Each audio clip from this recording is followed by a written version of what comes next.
question, I think maybe best, right, I would like to have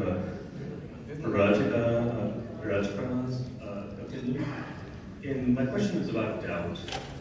In the study of these three schools of thought, is doubt let's say, like a boogeyman, or is it a surprising friend? And any other thoughts? Repeat the question again, please. Is doubt, in the study of these three schools of thought, is doubt, just the state of doubt, or maybe doubt as an exercise, is it basically helpful, or can it be helpful? How can it be helpful? Okay. So doubt when we are ourselves studying the three principal schools? Is that your question? Is it good to have a doubt when you're studying? Yeah, well, yes, and if we encounter that we are being quite doubtful, maybe down about ourselves, can we kind of lift ourselves from that? Okay. Blessing in disguise. Yes.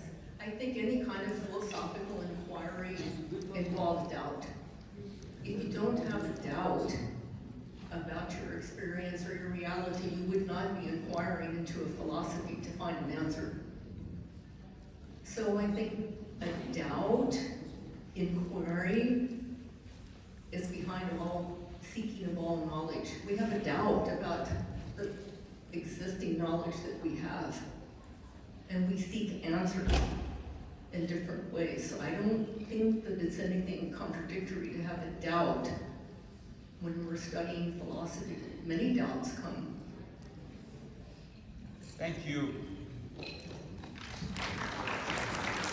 It says, when you realize that Brahman, all doubt will go. All doubt will go only after the realization. So try for the realization. Thank you. Move on to the next question. Please keep it brief and to the topic, please. Yes. So I'm going to ask the question about Samanvaya and ask about Totapuri. You know, all of us, or I would say most of us, we know about the story of Totapuri, how he came, how he wanted to instruct Thakur into Vedanta. And so to cut it the long story short, he closed him in the room and thought that the boy is going to shout, "Oh, open the door, open the door." That never happened, anything like that. After several hours, he opened the room, he found Thakur completely absorbed in samadhi. He was amazed, saying that what took me 40 years to attain this state, this boy had attained in just a couple of hours. Now the same Totapuri, you know, sometimes he will make a sarcastic comment, and Ramakrishna or Thakur will make a dance, clapping his hands. He will say, "What are you doing? Are you making chapatis?" So that was his thinking about the Thakur at that point. So something divine. Not that Thakur never tried to... Are you telling the stories? No, sir. I asked the question. The question is now, I think, that was a divine will. Thakur never tried to teach anything to his teacher. How could he do that? He couldn't do it. So, but the divine will was that he wanted to kill himself. There was some stomach upset. So he went across the river and then the water receded. He could teach the Sir, the question is that was the unknown efforts that Thakur to teach even to the Totapuri. My question is, what are your thoughts about that? Is that to me, it is the greatest example of the Samanvaya. Thank you, sir. Thank you, wonderful. There was no water when Totapuri wanted to die. So that is a Samanvaya. Okay, thank you. All right, next question over there. Thank you. Pranam, revered Swamijis and Matajis, I'm Rashmi Karan. Reading about Sri Ramakrishna's life and teachings allows us to understand that there is no conflict between bhakti and jnana, and that they are two sides of a coin. Sri Krishna in chapter 12 of the Gita also points out that worship of the unmanifest is exceedingly difficult for embodied beings. Since Madhavacharya and Ramanujacharya were realized souls, In my understanding, that means that they had the ultimate realization of God, which again in my understanding means that they had that Advaitic realization of oneness. So my question is, having had that Advaitic realization of Brahman, could it be that they then came back and preached Dvaita or Vishishta Advaita and not Advaita because that was the path that led them to realization, and also because perhaps those are the easier paths to realize God for embodied beings? Thank you. I don't know in this Samadhi, when they come back to the mind state, because transcendental experience it will be the same, but when again they enter into the mind, body and mind, that as the body and the mind was trained, it expresses through that mind. Naturally the expression is different, but experience may be the same. Thank you so much. You're going to take a shot at that? Thank you, sir. That is a wonderful question. When they are realizing, what do they realize? So obviously, when they realize that oneness, how they can become duality. And the Swamiji answered that very nicely. When they come back to the body, maybe they are thinking it will be the better approach for them. That's good. And actually, philosophically, there will be a lot of other things, but any teacher, after the realization, they think, how I can teach that thing for my students. At that time, they may come down and express like that. That is also another answer. Thank you. Thank you. That brings us to an end of our Q&A. Please give our panel members and our moderator. Thank you. Your both slight change in plan. People on my left side, please. Hey, why suddenly you declare? This question from Sarvadevananda Maharaj. The Thakur used to say one word, what the non-Bengali people are telling, the Akshur means sari's end of the sari. So we used to, Bengali people used to put everything at the end of the sari and the Akshur. So Thakur used to say that Advaita ke Akshur vede jakshi korega. So what will be the take-home message after these 2.5 days that what we should do? That is the point of harmony. Ultimately, keep the Advaita non-dual reality, absolute one is the background of everything. But as you do in your life, whatever you do, keep in that background, then all harmony and synthesis and so on will come in our day-to-day life, in our spiritual life, in our practical life of existence. Thank you. Okay. Thank you. Hi, my name is Prakash Singh, and pardon my question. I do need to do practice. One of the things I've noticed is I am inclined towards Advaita, non-dualism. However, I've noticed when my life is going very smooth, it's very easy to practice Advaitism or non-dualism. But when my life is going up and down, I immediately look for God. But yet, I find myself finding selfish. That awful feeling of selfishness is when I remember when I'm suffering, and then I'm looking for God. I feel awful. I feel selfish. How do I get rid of that feeling?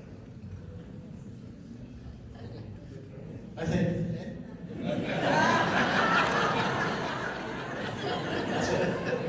that's a 3 stages in the end of Hanumanji. Deho buddhya dasasmi, jiva buddhya tadamshaka, atma buddhya tameva. In our life, no one is absolute non-dualist, no one is absolute qualified non-dualist, and no one is a dualist. So according to the condition, Ramakrishna gives this freedom to us. We can 4 yogas we hear about in our life to synthesis of the 4 yogas.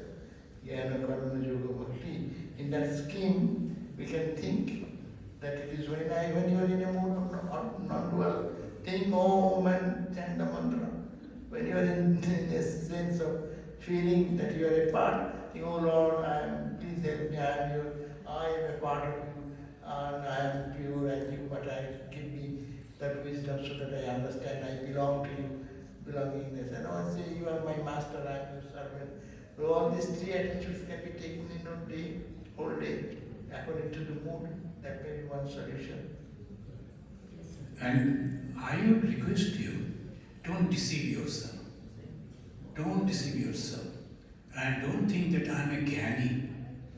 Rather, always try to remember the mother or Sri Ramakrishna or the God you like and pray to him, cry to him. I don't know anything. I have studied a little science. I'm thinking I'm a jnani. I am not. So pray to him, then he, Bhagavan Sri Ramakrishna said, he will show you the jnana marga and the knowledge of jnana. Okay?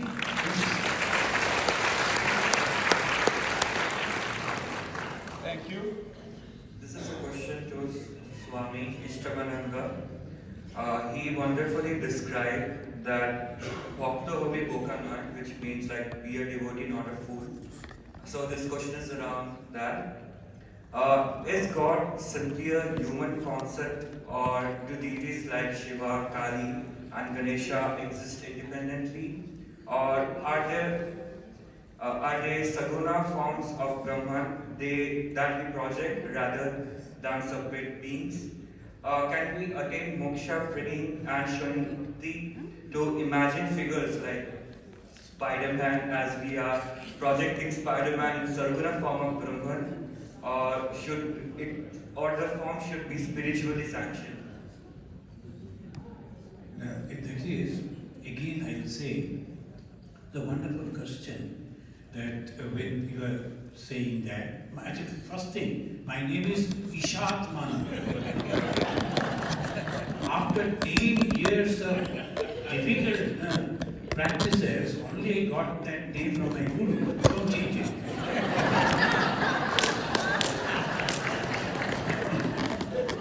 And second, see, when you are asking this question, you think yourself. So asking question is good, but think yourself that what I should do, what actually is necessary to do.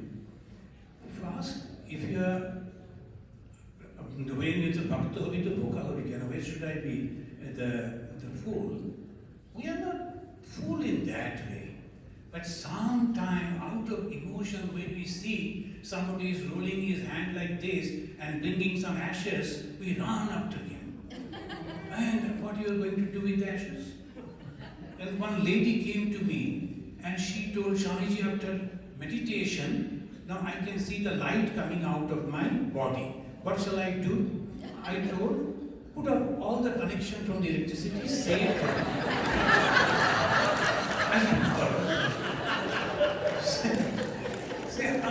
I don't understand. If the light is coming from your body, then you save the electricity. So use that light. So ask yourself, what I am going to do with this spirituality. You know what is God? Swami Vivekananda said, unselfishness is God. Remember this. Become unselfish. We are unselfish, but limited. The moment we can break the boundary and can pray for each and everyone, think for each and everyone, you are God yourself. And the great joy will come, confidence will come, abhayam, that will come. That is the God realization. It is not the four hands, Mother Kali will come and I will immediately give a list. The priest go and give them. Nothing like that. It's the great joy and unselfishness. And Swami Vivekananda said, L-O-V-E. That is God. Thank you.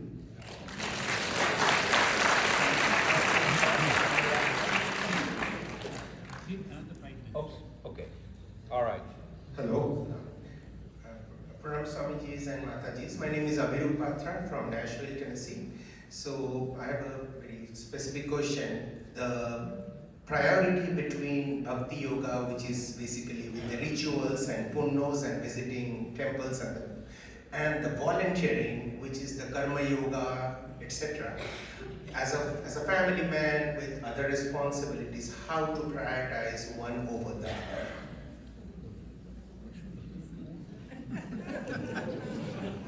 See, this everything together you should do. First thing, ask yourself, do I love my God? Yes. So don't bother about what the Shankaracharya did. I love my God, that's one thing. And then I go and serve my God. In the Bhagavata, it is very clear. Who is a bhakta? If you read those things, who can be a bhakta, a devotee? You will really wonder. A devotee will not take anything from the temple, should give and give and give. That means whatever you are earning and you are giving it, what will happen, you know? You are talking about the volunteering. What you gain by doing volunteering? You reduce your ego. Have you ever noticed that? You are a great doctor. I saw that today, the doctor. He is bringing tea for me. He is running after me. I am comparing with him, I am not nobody. But he is coming to serve me just because I am wearing this gerua. He is reducing his ego, getting the benefit. The moment we can remove our ego from our heart, we get the God.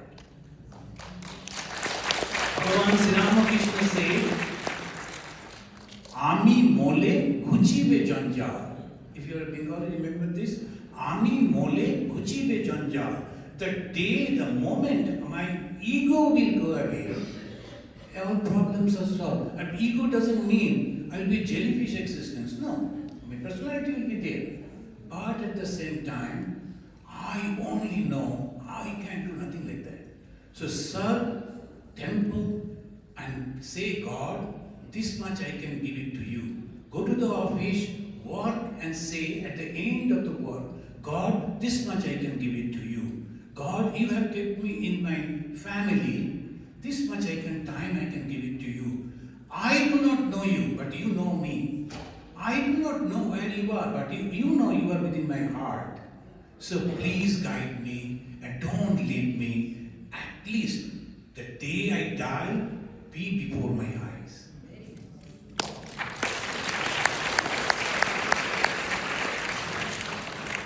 Namaste. My name is Kim Devzar Gokhale. My question is, when we face judgment for holding a different truth, how can we practice Vedanta daily with openness instead of defensiveness? Here in the US, where religion sometimes shapes laws on issues like access to reproductive health care, or public displays of posters of certain faith being mandated in Texas classrooms, how do we live Vedanta when other paths impose values we may not share? And most importantly, as you said, Swamiji, how do I keep harmony in my own heart and still stay steady on my path and show that path to my child as a mother?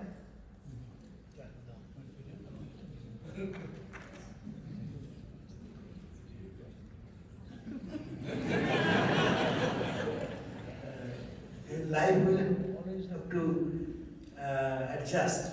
Only mother say, as the place you are, you adjust with the environment. The person you are dealing with, do behave like that. Keeping your own principle.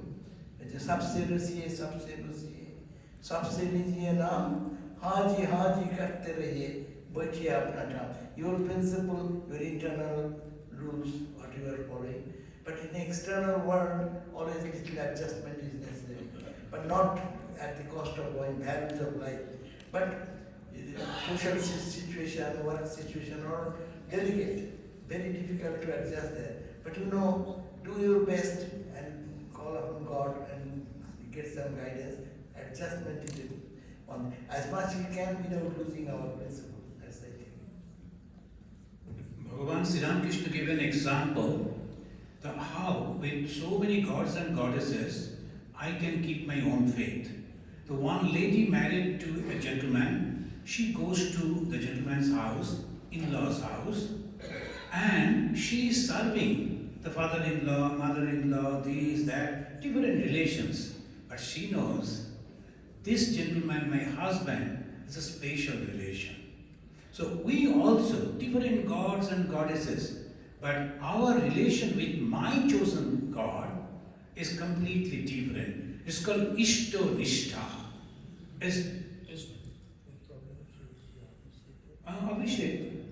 Abhishek, that in the offices, you are having that problem.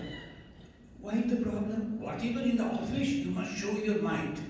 You must say, I can do it, we can do it. Like that, you have to show your mind over there. Don't say, no, I don't know anything if you give me the job. I know everything, give me the job, I will complete it. Show your confidence, complete that. After that, you have to give it to the God. God, I am not doing it. I will tell you a practical thing. I was in Arunachal Pradesh.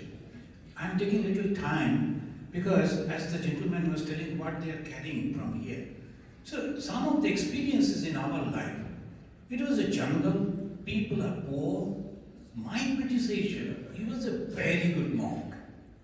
He used to wear the dhoti up to these and very simple chappal. Going to the office, almost like 1 mile, he used to walk with the files, and then he was perspiring, and then all that way he used to go, nobody listened to him. And never gave the respect. I noticed 3 days.